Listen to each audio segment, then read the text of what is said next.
Para mí, de verdad, es un gusto de estar con jóvenes que están en ese camino de la literatura tan maravillosa.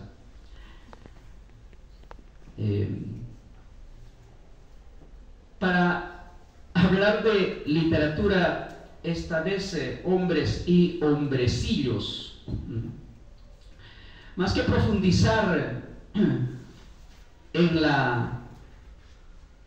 la teoría literaria, quisiera compartir la lectura de hombres y hombrecillos.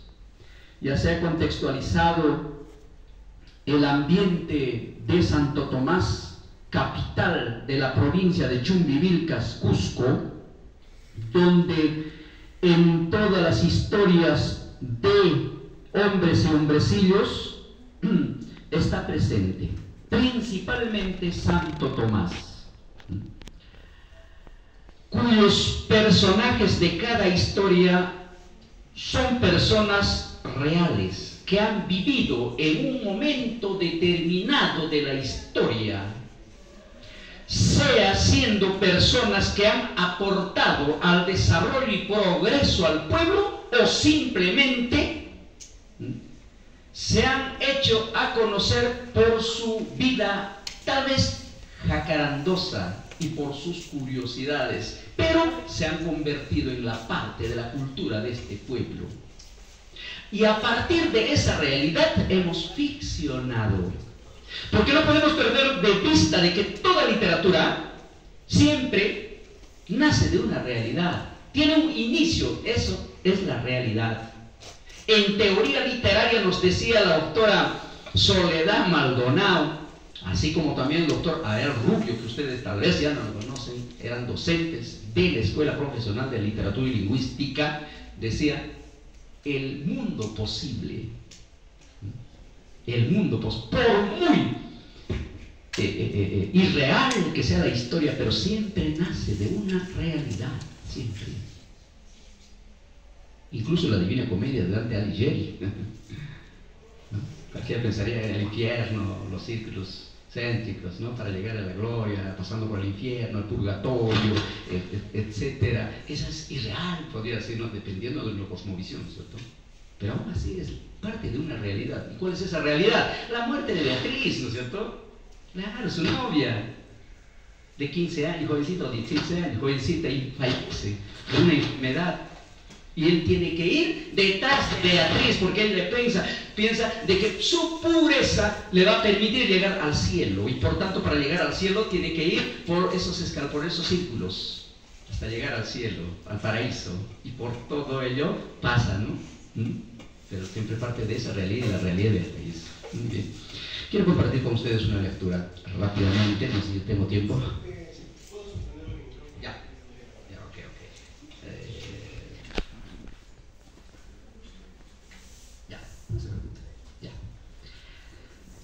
A ver, uno de ellos. Cernícalo.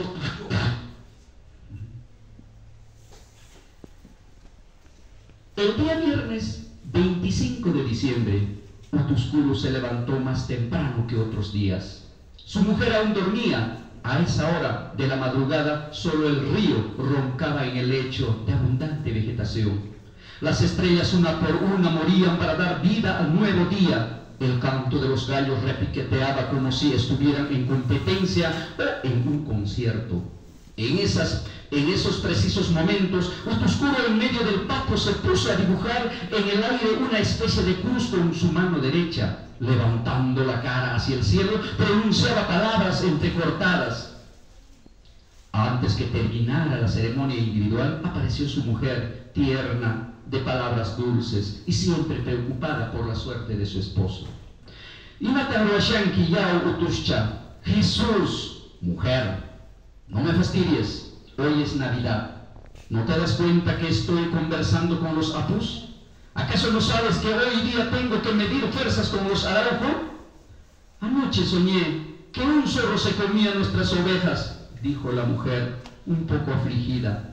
En su cara se dibujaba cierta nostalgia y repuso: tal vez no es momento que vayas a pelear.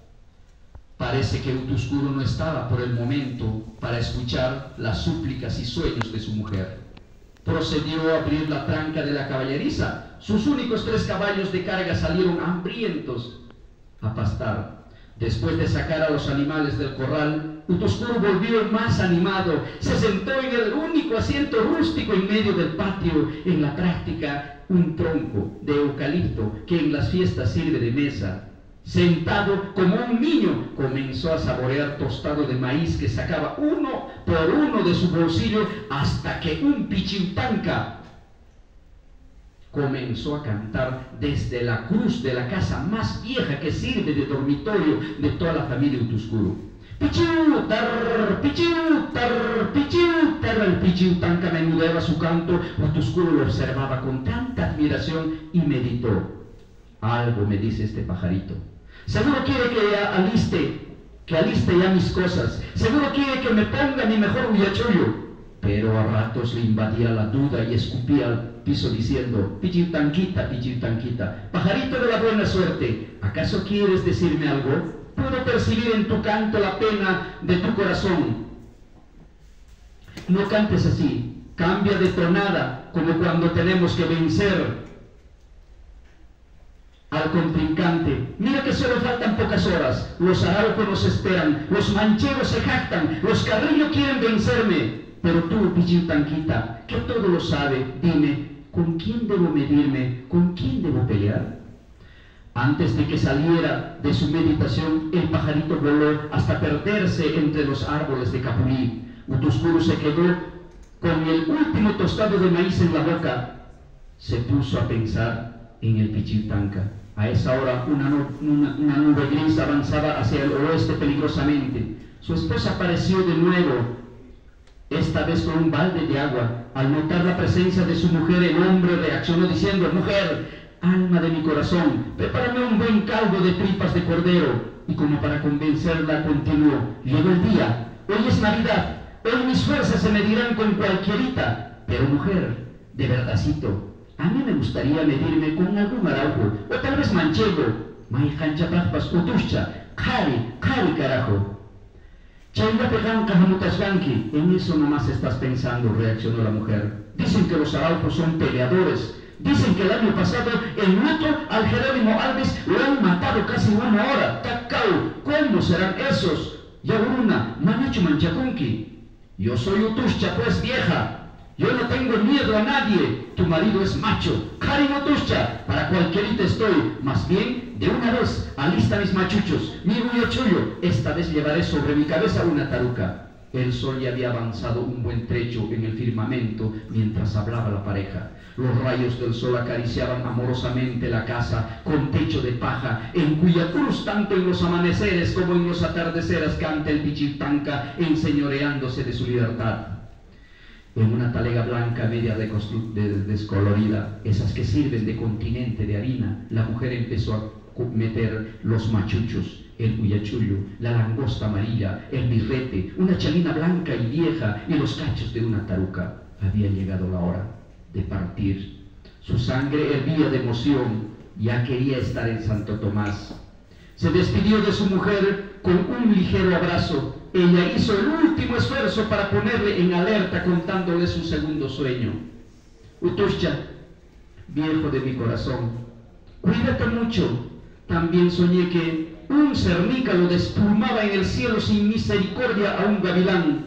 En cada patada las plumas del gavilán caían en todas direcciones, y en cada picotazo desgarraba la piel y la sangre, ay tatito, salía como agua del manantial, pintando de rojo oscuro las nubes. Hasta me he despertado asustada, y tú seguías roncando como burro viejo. El cernícalo soy yo, repuso el hombre. Utuscha esquilicho, mujer, no tengas miedo.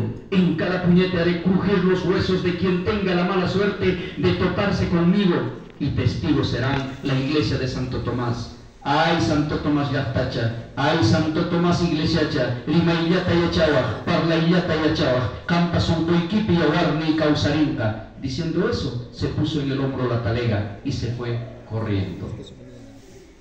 Cernícalo soy yo.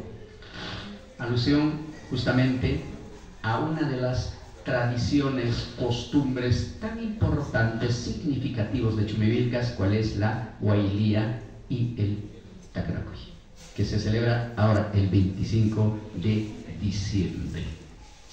Muchas gracias.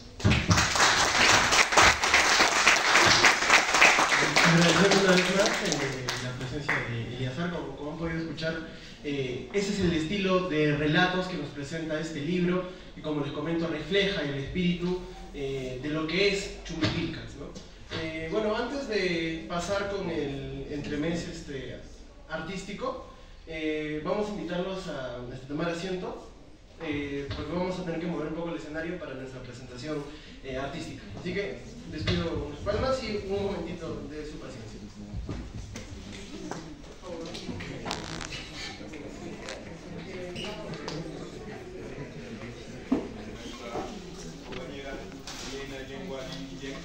Va a presentar la danza del azúcar, una danza de ballet. ¿Cuántas palmas para ello, por favor?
Muchísimas gracias.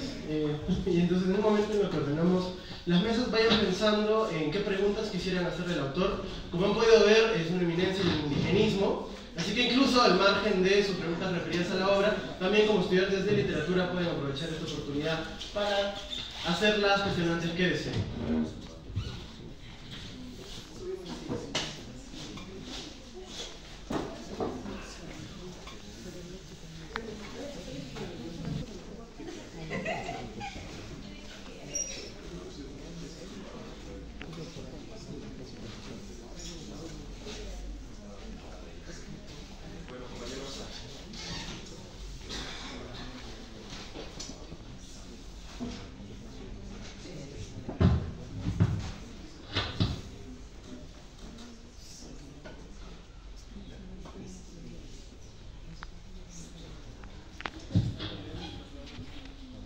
Compañeros, le vamos a dar la palabra al profesor Tawa. Sí, buenas tardes, estimados jóvenes. Bueno, Bernel me hizo sentar acá. Acá estoy. No me queda más alternativa que sentar. Es difícil negarse. Más las formas de Bernel, peor todavía. Pero sí, yo quería comentar 2 o 3 cosas sobre esto que significa este libro de Eleazar, ¿no? Hombres y hombrecillos, relatos tradicionales. Hubiera tenido serios problemas si decía tradiciones chumilbarquinas, ¿no? Ahí se ponía a la altura de Ricardo Pan y tenía problemas. Pero no, son relatos tradicionales, nada más.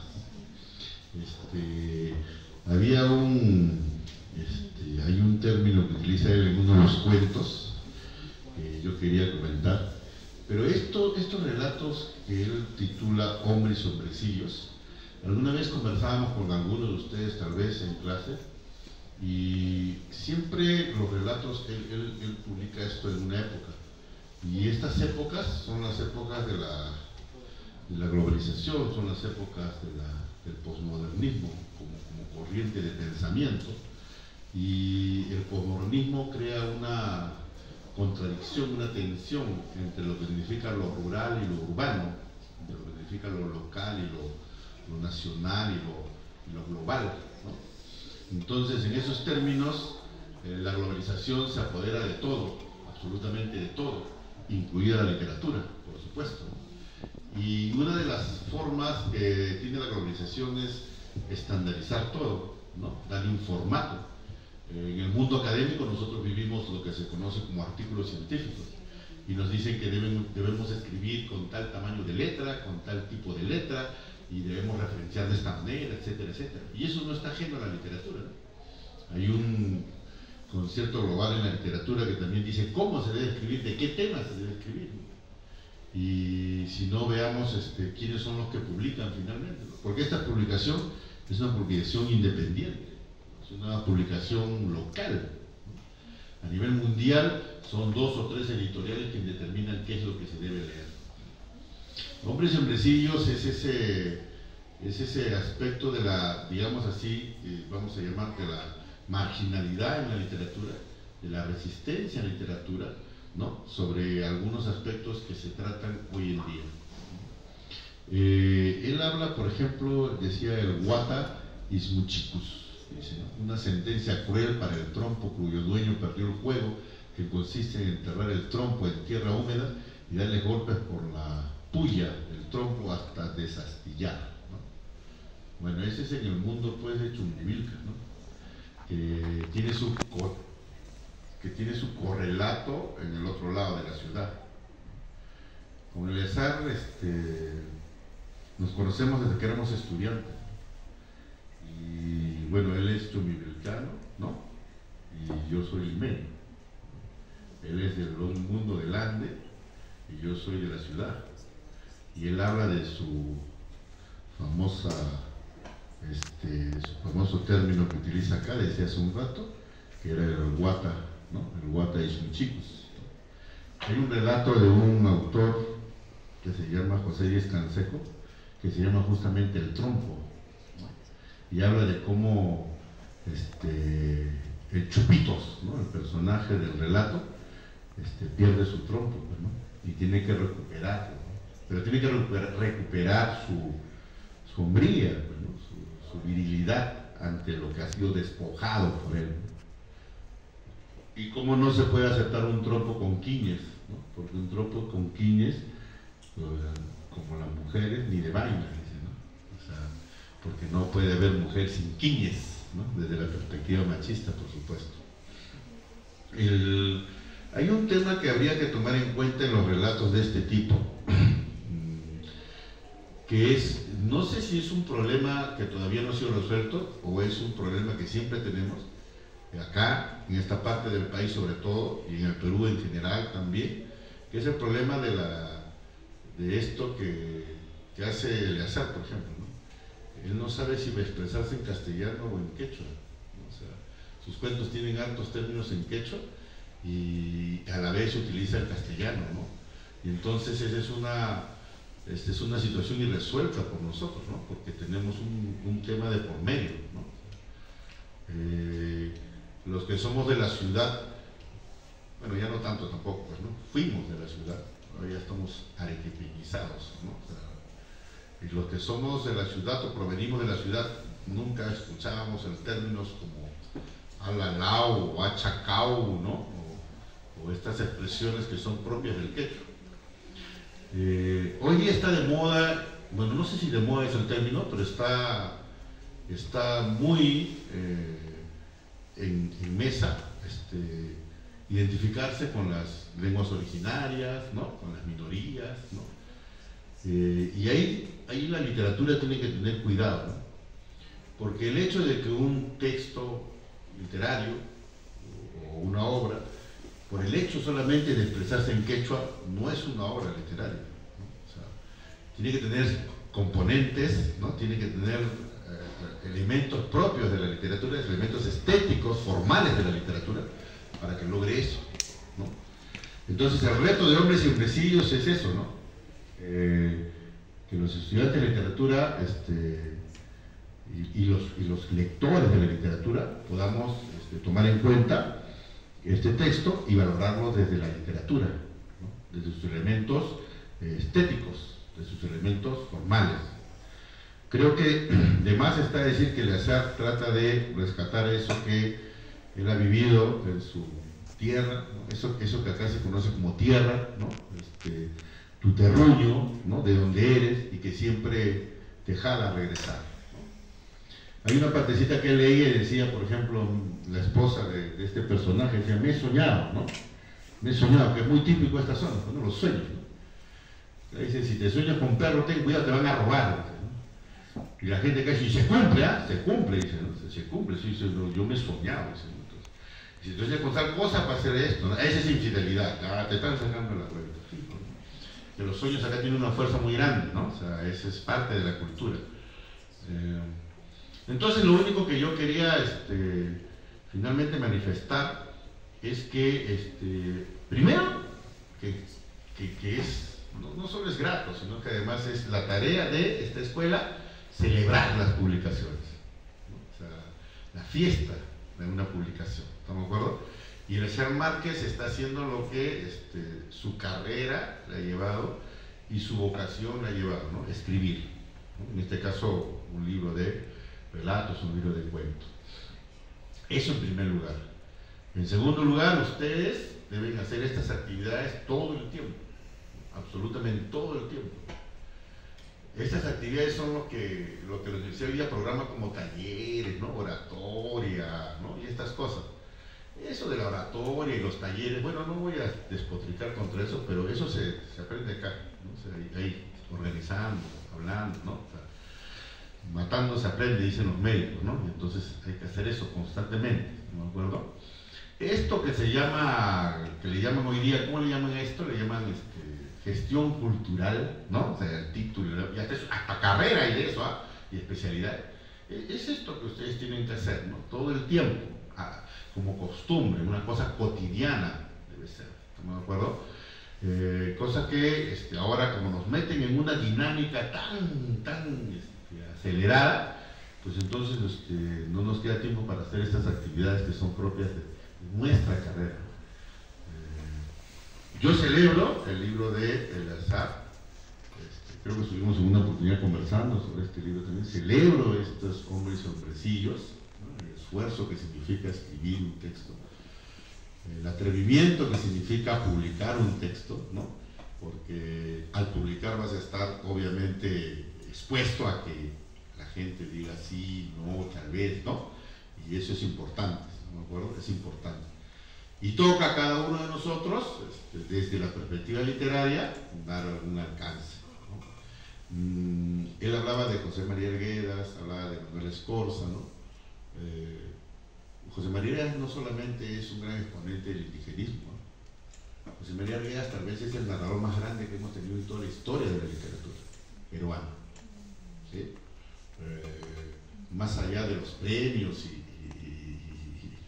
estos elementos que son muy tomados en estas épocas, por supuesto, ¿no? José María Arguedas ha tenido influencia sobre todo en unas generaciones de escritores, ¿no? Cosa que no sé qué otro autor puede haber logrado, ¿no? Alguno más por ahí, seguro que sí. Entonces José María Arguedas es un exponente culminante de la narrativa peruana.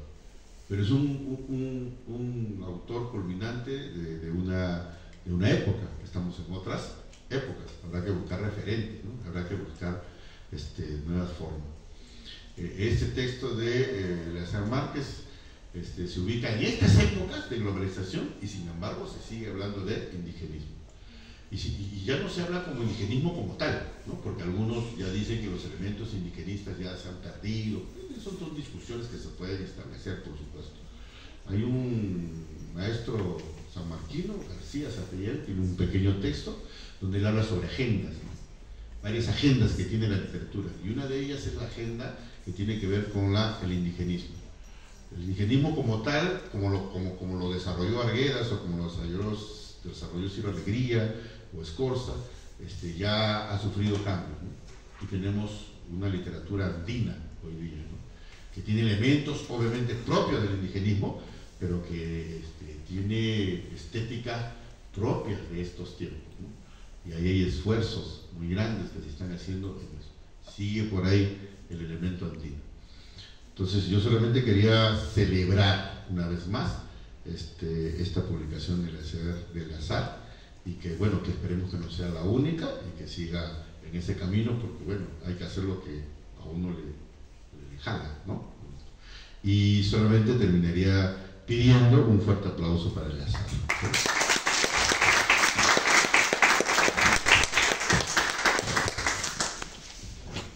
Muchas gracias.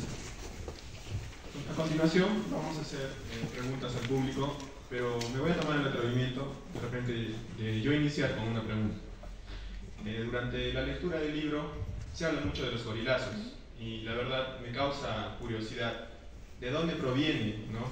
La tradición de las peleas de los gorilazos. Qué bueno. Primero, la palabra cori, lazo, son términos quechua, ¿no? Cori es oro, lazo es la soga hecha de cuero de ganado que sirve para atrapar al toro, ¿no? Para enlazar al toro, para jalar al toro. Entonces, cori, lazo, ¿no? Porque el contexto chumivilcano es un contexto eminentemente ganadero, ¿cierto? Por eso decía, ¿no?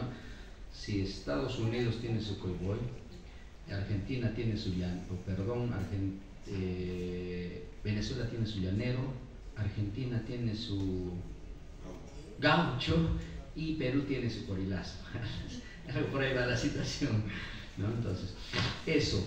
Miren, el caso del Takanakui y la Huaylía, ¿no? La Huaylía prácticamente es canto dedicado a la adoración del niño Jesús. Es villancico prácticamente, villancico andino es la Huaylía, ¿ya? Pero no solamente en Chumivilca, sino en diferentes regiones, caso Huancavelica, Ayacucho, Apurímac, donde existe la Huaylía, ¿no? Repito, como una forma de adorar al niño Jesús. Listo. Viene el Takanakui.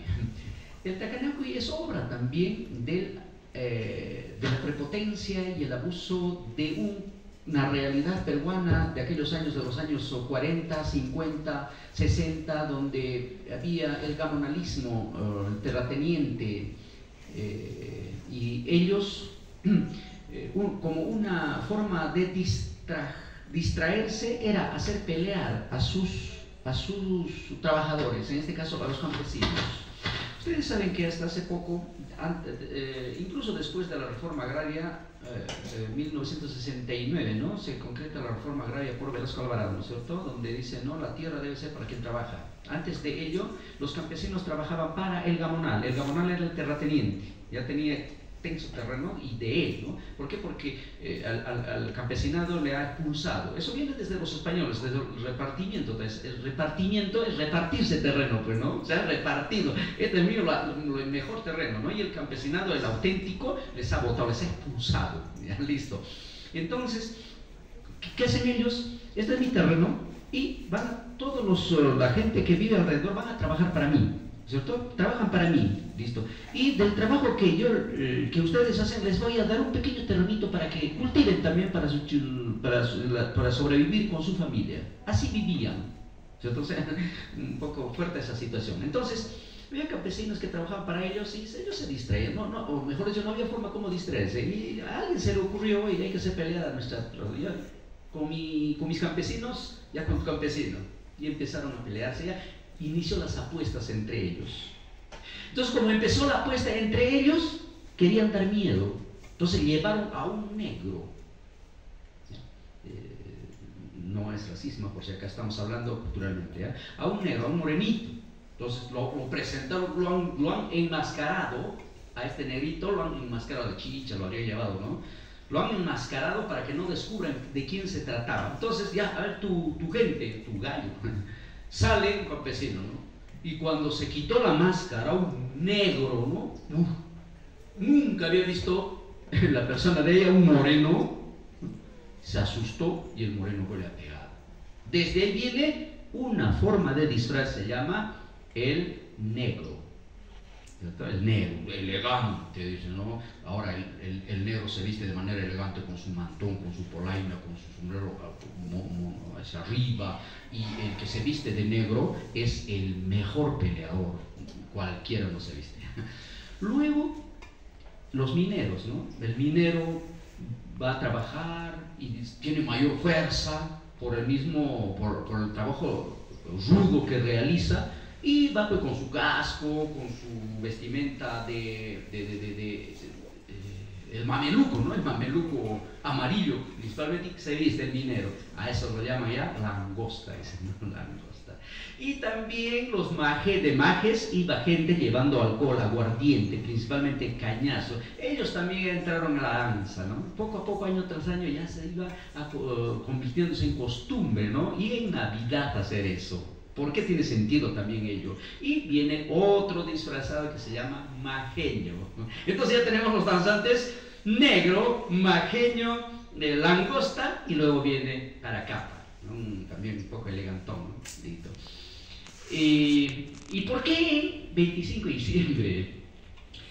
Después de ello, que inicia como una forma de distracción, ya acaba siendo como una forma de resolver problemas.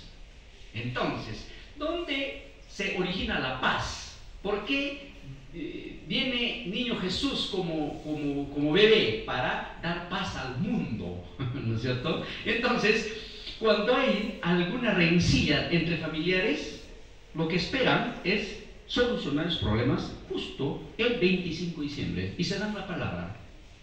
Bueno, para 25. Y 25 ya es una costumbre donde se pelean a puño limpio y resuelven sus problemas antes de ir a la justicia, que van a gastar en abogados, que todo, pero de palabra. Y efectivamente quedan pacificados sus problemas, porque la palabra vale mucho en el mundo andino. Y hoy se viene realizando esa costumbre cada 25 de diciembre, pero aquí siempre hay un problema.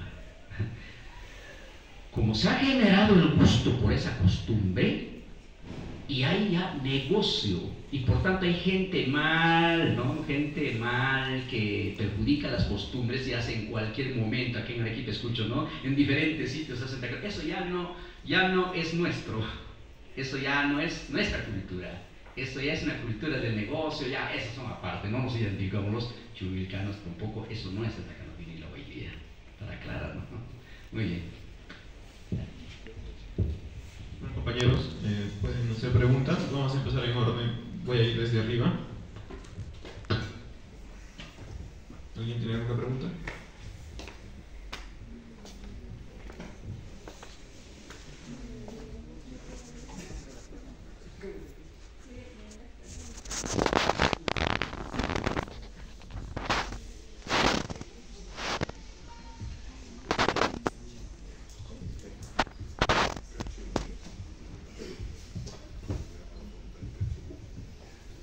Bueno, ante todo, una pregunta que casi no tiene que ver con la obra es que sería, ¿cómo usted pudo contextualizar todo eso de manera literaria? ¿Cómo lo hizo? ¿Qué influyó en usted para escribir un libro así? Esa sería mi pregunta. ¿Qué dice que me influyó? ¿Qué le ha influido?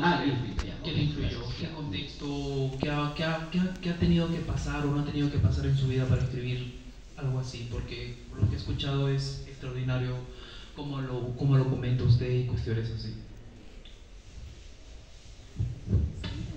Muchas gracias por esa pregunta.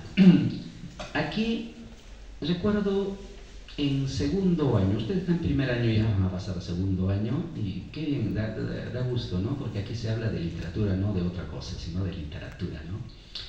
Entonces, para y no nos queda otra cosa que leer, seguir leyendo. Los de literatura se leen bastante, así que tenemos que leer. Entonces, en la clase de segundo ya, estábamos segundo, y un estudiante que no quiero decir su nombre porque seguramente ustedes conocen porque ya es docente de acá, de la... No, mujer, una docente, una compañera, y preguntó lo siguiente a un docente en ese entonces: profesor, dijo, ¿qué debo hacer para ser escritora? Le preguntó. Y así rápido le contestó: tienes que ser mujer de la vida. Por supuesto, esa respuesta es desde un punto de vista connotativo, ¿cierto? Listo, en el lenguaje reconocemos denotativo y connotativo. Listo. Denotativo es lo que estoy hablando, lo que conversamos diariamente, cotidianamente nos comunicamos. Eso es denotativo. Connotativo es cuando cuando resaltamos el lenguaje para una intencionalidad figurada. Connotación, figurativo, ¿cierto? Listo. Sol, denotación. Astro rey, connotación. Ya, listo. Le ha dicho así, desde ese punto de vista connotativo. O sea, en otras palabras le ha dicho qué cosa, que para escribir hay que tener muchas experiencias. Hay que saber de qué hablar, ¿no? Y una de las mejores formas de narrar es de la propia vida.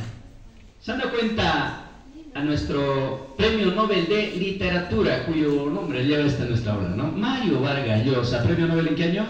En el 2010, muy bien, 2010, ¿no? Miren, la mayoría de sus obras son autobiográficas, la mayoría. ¿Se han dado cuenta? Es que la mejor forma de narrar es aquello que tú lo has vivido y conoces.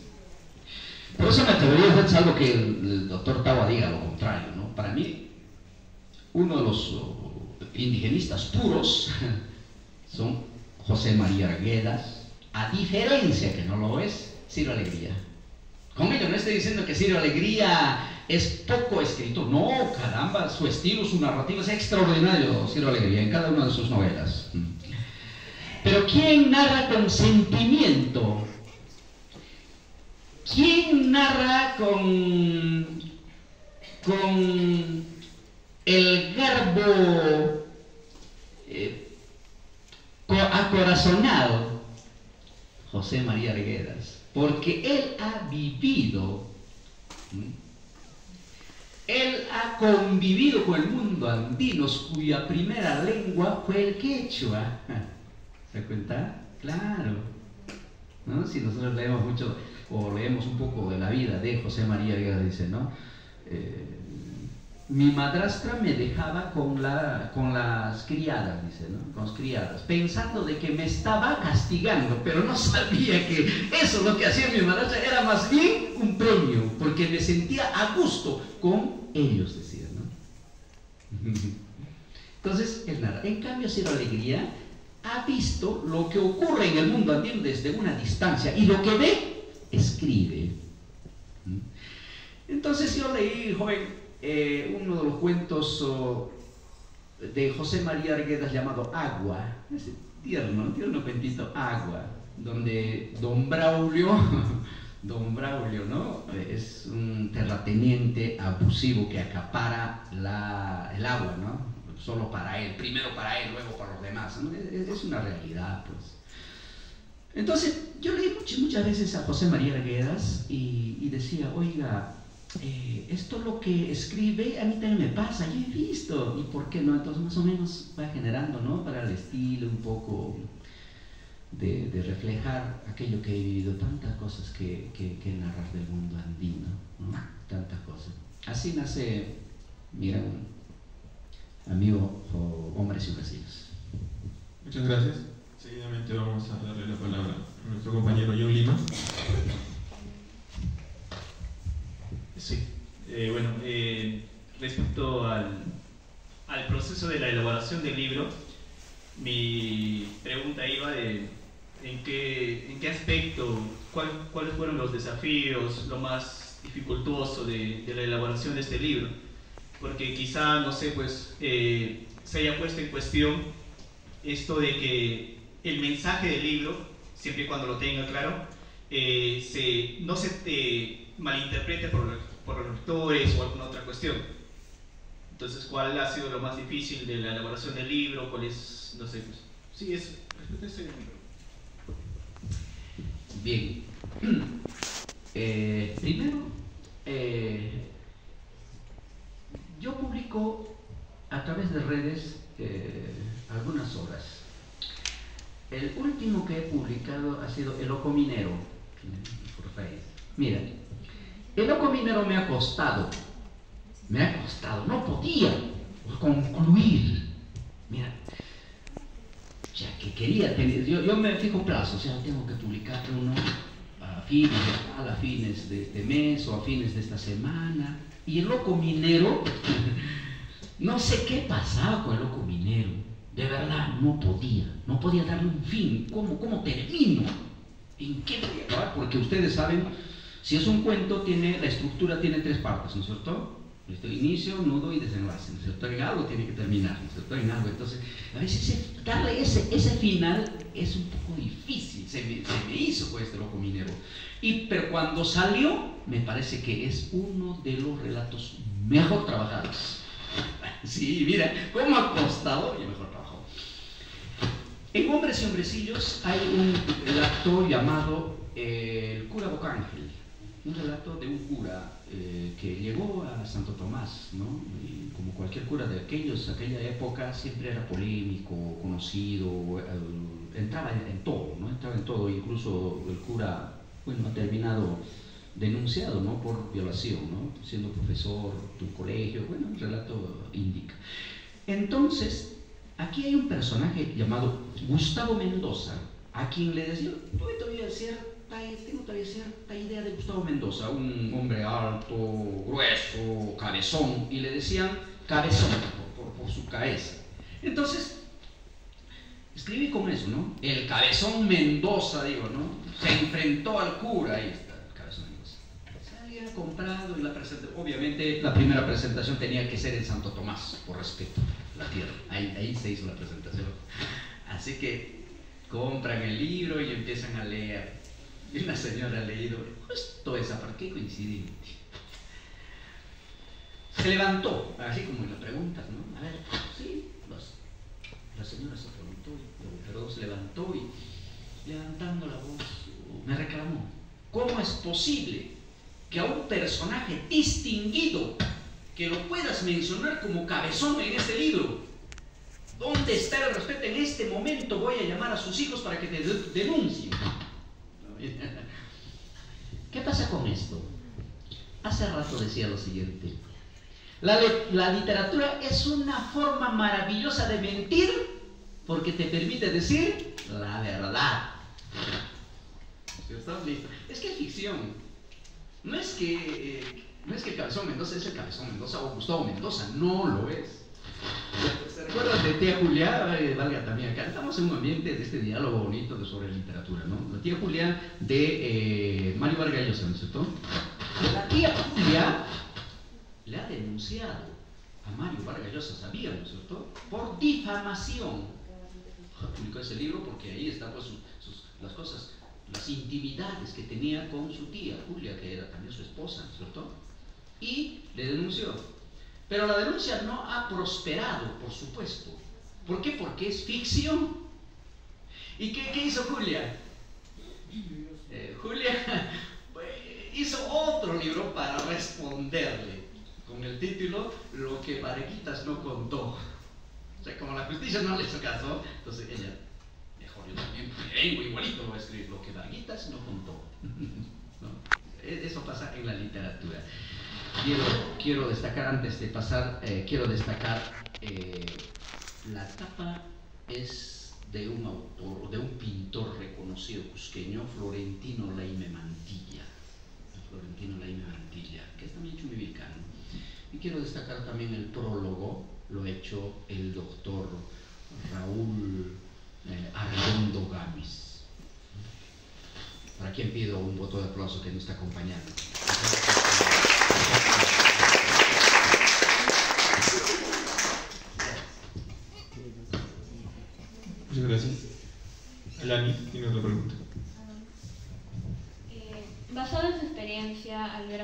al ver publicados sus textos, ¿cuál podría ser los consejos que nos podría brindar nosotros al escribir? Correcto. Mire, yo no estoy tan de acuerdo que se deba publicar libros solamente para el currículo, tampoco para conseguir cierta fama, sino el libro tiene razón de ser cuando es leído, no hay más, tiene que ser leído. ¿Por qué? Porque es un medio de comunicación, porque cuando escribes comunicas algo a alguien, ¿no? Tú eres emisor y hay un receptor y hay un contexto, ¿no? Está en el libro. Por lo tanto, lo primero que pensamos es lo siguiente, ¿no? A ver, voy a escribir algo, pero tiene que ser leído. Eso es lo que está escribiendo, tiene que ser leído. Tiene que llegar a su objetivo, que es comunicar algo a alguien. ¿Cierto? Ese es el enfoque, por ejemplo, el enfoque de, si entramos un poquito de las áreas curriculares de comunicación, el enfoque es el enfoque comunicativo. ¿No es cierto? Yo escribo esto, no, pues para presentación, ya para mi recuerdo, ahí queda, ya saqué un certificado de Indecopy y me sirve, ¿no? Me sirve como currículo, ya no me importa, no. Tiene que llegar a su destinatario real, que son los lectores. Entonces, tenemos que escribir siempre pensando en ello, que lean. Yo, por ejemplo, mi objetivo principal es que lean los estudiantes de EDR, de Educación Básica Regular. Así eso apunto. Y voy a los colegios, voy y trato de que hombres y hombrecillos sea parte del plan lector. Que lean, voy y converso con ellos. Y eso tiene que ser el objetivo y finalidad. Por eso yo estoy bastante contento cuando me dijo el joven, ¿cómo se llama? Verne. Cuando me propuso, me sentí bastante contento. Qué bien que los chicos de literatura, donde realmente deben estar los libros, como dijo el Roger Alexis, gracias Alexis. Y yo me sentí bastante contento, ¿no? Que hombres y hombrecillos en este espacio de cultura, de academia, de literatura. Gracias. Tenemos una última pregunta. Muy buenas tardes. Primeramente quisiera agradecerle por esta presentación, que en verdad me ha gustado mucho. En verdad considero que es muy importante siempre llevar las raíces de donde uno proviene para todo lado, ¿no? Por ejemplo, yo soy espinarense, también de Cusco, y escuchar, por ejemplo, el relato que usted nos ha contado también me lleva, ¿no?, a pensar en mi pueblo, en las costumbres, netamente, ¿no? Primeramente quisiera agradecerle, pero en cuanto a la pregunta, ¿no? Me gustaría saber de dónde proviene, ¿no?, la inspiración, por ejemplo, para el título, Hombres y Hombrecillos. Me causa esa curiosidad y también quisiera saber si tiene alguna relación con los temas y la narrativa, ¿no?, de los relatos que encontramos en esta obra. Muchas gracias. Gracias. Pregunta. Qué bien. Espinar. Bonita tierra.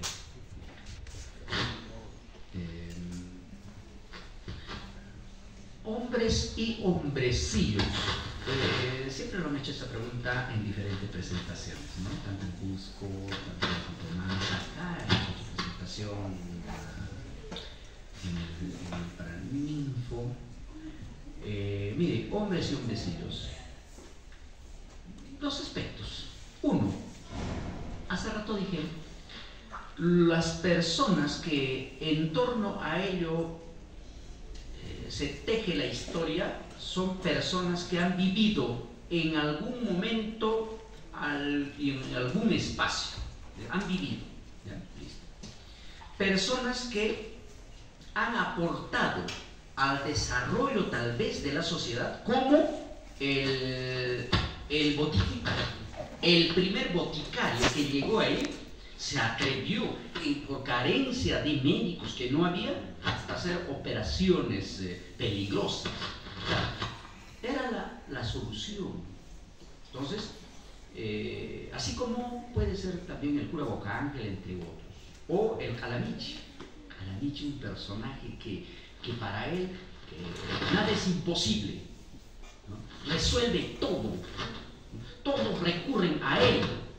No hay hogar que no conozca a Calamichi, Santo Tomás, para cualquier cosa.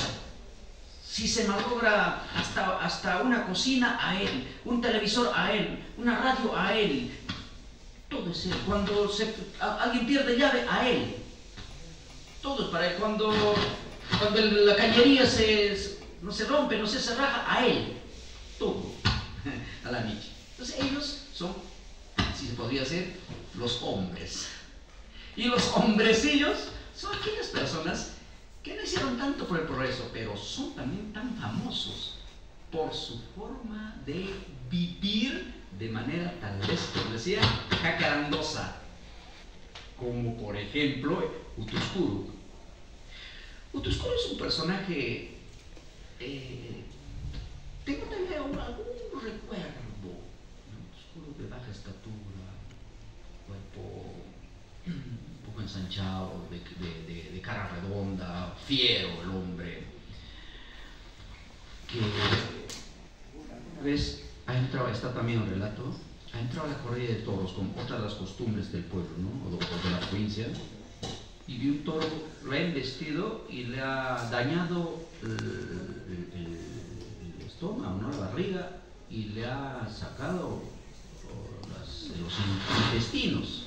Pero el hombre, en vez de, agarró su intestino, se metió, y alguien simple no falta, se acercó y lo cosió y vivió. Le ha pisado hasta le ha atropellado un carro, tremendo camión. Dicen que salió ileso a discutir con el chofer. Peleador en las navidades, en los tacanagües, es un personaje, ¿no? Por ello es famosísimo, por tanto es hombrecillos. Pero también hombrecillos, ¿por qué? Porque hay niños, Fusurrucha y Cigarrucha, que viven, hoy en día ya son ya mayores, que yo le he visto todavía en contemporáneo niños, ¿no? Niños junto con nosotros andaban, ¿no? También, por tanto, hombres y hombrecillos. Por eso, gracias.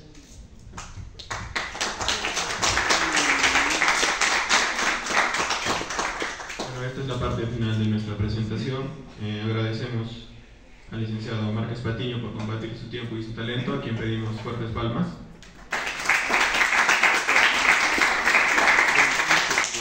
También les agradecemos a ustedes, en especial a la profesora Gaby y al señor Arredondo, también porque ha venido, y a todos ustedes, muchas gracias por asistir. Los invitamos. Un segundito, ¿eh? A ver, mire, para los que quieran, ¿ya? Hemos traído creo que 5 libritos. En las ferias están vendiéndose hasta 45 soles, ahora sí, ¿no? Pero por el doctor Roger, vamos a dar para que quiera 10 soles. ¿Ya? ¿Quién quiere 10 soles? ¿Ya? Muy bien, ahí creen que 5 libritos, ¿ya? Pero 5 primeros, el que quiere, vos podés verla, ¿ya? Hasta levanta la mano, ya. Gracias. Ya, decimos 5 libros. Ya, gracias, ahora sí. Bueno, terminamos la presentación. Muchísimas gracias. Las personas que desean adquirir el libro pueden acercarse para que también les haga una firma el autor. Muchas gracias, compañeros.